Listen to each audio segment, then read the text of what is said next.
Good morning, everybody, and very happy Monday to you. Welcome to my Monday messages. And for those of you who don't know me, my name's Rebecca, and I'm a QTT personal development coach, mentor, and homeopath. And with those methods and a few more to help you and your family to be as healthy, as happy as you can be. And most importantly, I think, stay that way. So my Monday messages are really part of my commitment to that. In so much that I pop in here on a Monday and I will give you or invite you to relook at something, to embrace an idea or a change or a bit of more conscious thinking, a simple practice to help you to feel more in control of your daily life and be able to adapt and cope with whatever life throws at you. So you're very welcome if you're watching live. Do pop your comments in the thread below, and I'd like to hear from you and know who you are and and know that you can hear me, which is always a bonus, I think. And if you're watching on the replay, you're equally welcome. And it's not too late to pop comments in or questions or anything like that, so please do. So, okay, the start of another week. And today I wanted to talk about change. And, obviously I know that for pretty much everybody across the globe, we are with a lot of changes at the moment that are being given to us by others, by other situations, other circumstances, other people, other governments, whatever it is. And obviously, if we are having to take on changes without being able to consciously process them and adapt ourselves in order to cope with those changes, then they can of stress and anxiety. So the key is being able to consciously process any change and be aware of how they're going to impact you and what you might do to adapt and embrace those changes or negotiate them in some way. So the first step really is about becoming more conscious, more consciously aware of what you're doing and the kind of habits that you set on a daily basis. So this week I wanted to talk about how we can actually get better control over the small changes that in fact we do habitually every day. And actually, when we think about change, it's there all the time. It's in every single part of our lives. And a lot of the time it and getting on with it without thinking about it at all. Even at a cellular level, physically, our cells regenerate themselves. They die and they regenerate and they change, and we cells on a very regular basis. Depending on the part of your body that you're talking about, it can be every few seconds. I think there was some statistics that came up in recent years that actually said that pretty much every year, about 98% of us is completely new. So all the time we are changing, whether we like it or not. And also in our environment, it changes all the time. We have different seasons, we have different temperatures, and definitely here in Ireland, we have very changeable weather patterns. One of the things that prompted me to actually talk about a day that I had a couple of days ago where I left the house at 8 o'clock in the morning, and it was a beautiful morning, but it was absolutely freezing. It was foggy. It was really cold. I think it was 2 degrees. Thermometer was reading. So I was all wrapped up and thinking, wow, it's winter. And by the time I'd finished what I was doing, which was a couple of hours later, I was peeling off the layers because the temperature was rising. By the time I went for my walk, it was actually like a summer day. It was warm. It was about 18 degrees, and I was in a t-shirt. And then I think later rain and cold again. So we're very used to, especially here in Kerry, because of the mountains, we're very used to things changing very quickly. And in fact, the changeable weather for me was one of my biggest teachers when I moved here from England years ago.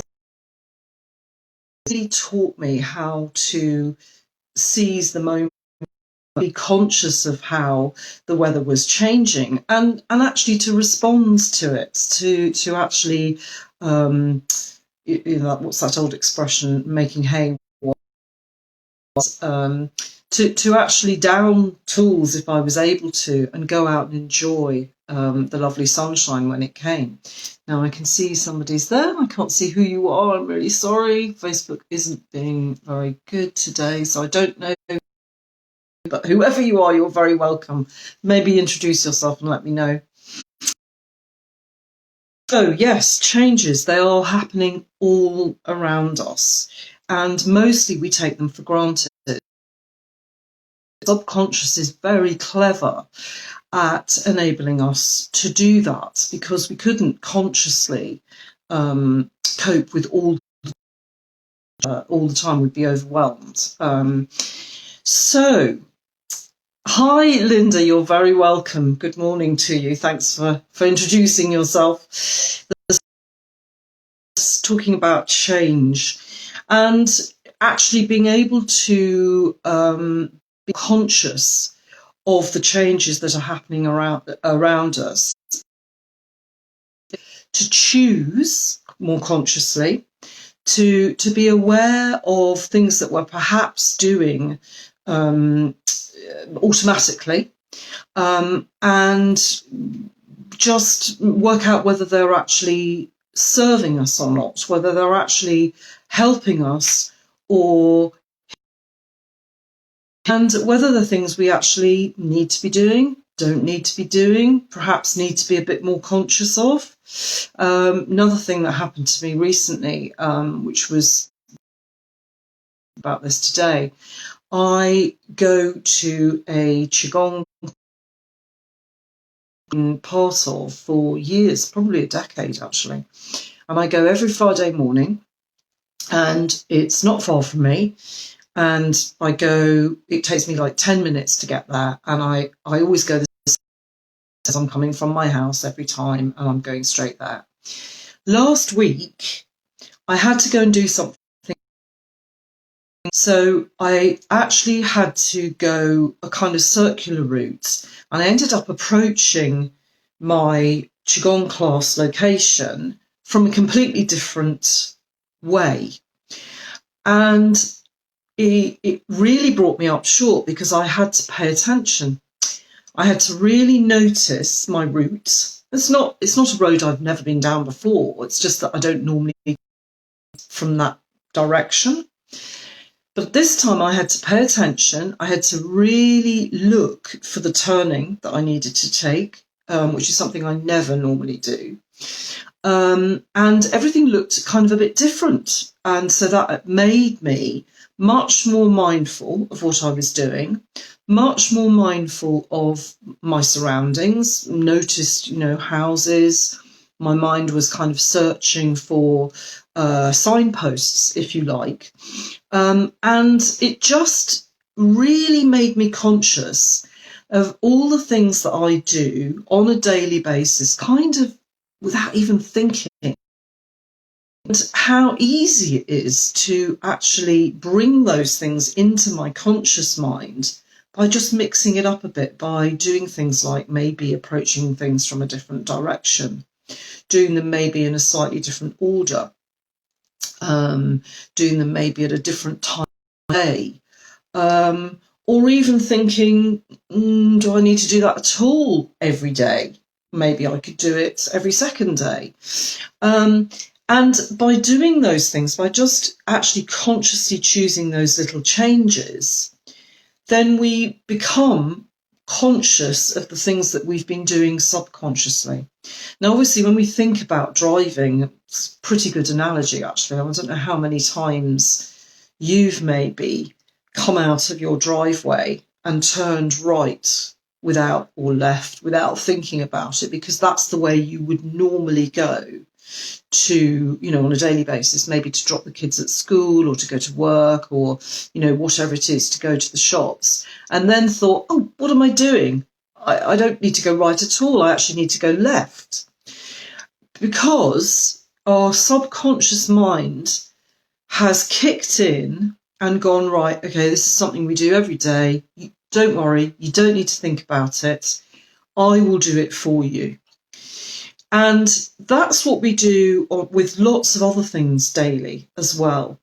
And it means that we kind of go into an almost robotic, automatic type course of action. Things, obviously, sometimes they can be hugely useful. And part of that driving thing is very useful, because otherwise we'd be getting into the car which is not good. But in some situations, particularly driving, it is equally not good to be unconscious of what we're doing, because it's dangerous. And we need to be aware of every action that we take, of every possible pedestrian or, branch in the road, or, anything, or even what direction we're going in. So actually choosing to be more conscious, more mindful, is a more productive way to be. And we can also think more perhaps about, well, actually, I know I've been going this route, for the last year. Maybe it's not the best route. Maybe there's a different way of going. Maybe I could take this shortcut, or maybe I could just see what's down here. Maybe I could leave 5 minutes earlier and go a prettier route. So I'm going to invite you this week to think about those daily tasks and see, to just introduce a little bit of change into how you're doing them.